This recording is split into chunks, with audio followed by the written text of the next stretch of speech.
So we're here in your studio in Long Island City.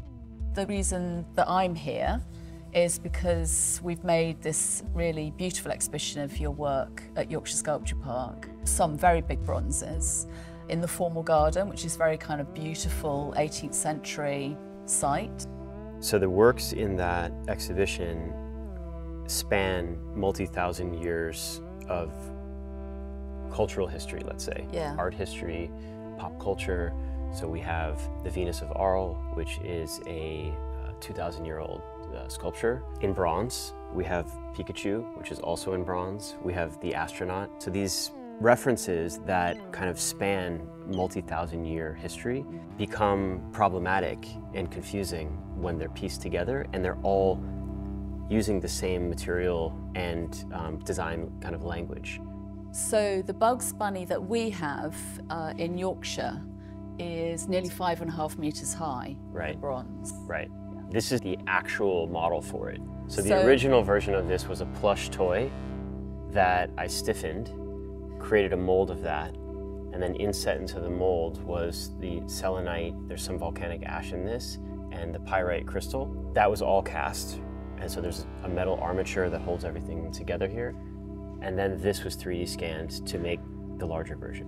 And so the idea that these appear as if they're in this kind of state of decay, but we associate crystal with, right, entropy, kind of growth. Yeah. So there's kind of like this push and pull between, is the work falling apart or is it actually growing together towards some completion?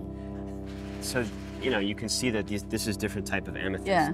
So when I'm placing them in the molds, depending on what the form wants to look like, some of them might need something that's a little bit more rough. You know, I'm trying to achieve something that looks natural. Yeah. So the combination of these with other materials, you might have a piece of quartz that's, you know, protruding from the inside of the erosion. Are these crystals, are some of them grown? These are all pulled from the earth. They're all pulled from the earth? Yeah. Yeah. Including these very strange pyrite clusters, which come from a very particular mine. So oh my this God. is all natural. All cubes. Yeah. Cube and cube and cube. A lot of right angles do exist in nature, apparently. Yeah, it's extraordinary. So this is our model for the bronze astronaut that we have in Yorkshire. It was actually the inverse. So I started in a small scale with this one, and then modeled the bronze one off of a small scale sculpture. The bronze one was actually the original. It came before this one. The ability of using different materials allows me to do different things.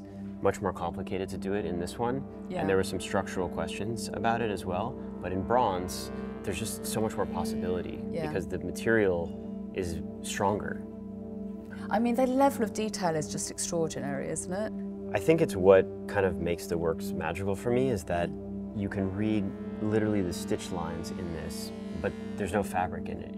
It's a material transformation that's so like indexical to the original, so it's confusing in that way. You know, you see all the folds, you read the gravity in it. Yeah. You know, we've talked a little bit about time, but is this also about memory? Is this about your memory? I think the works that use something as recognizable about this is more about tying into a kind of universal understanding of an image or a moment. Yeah.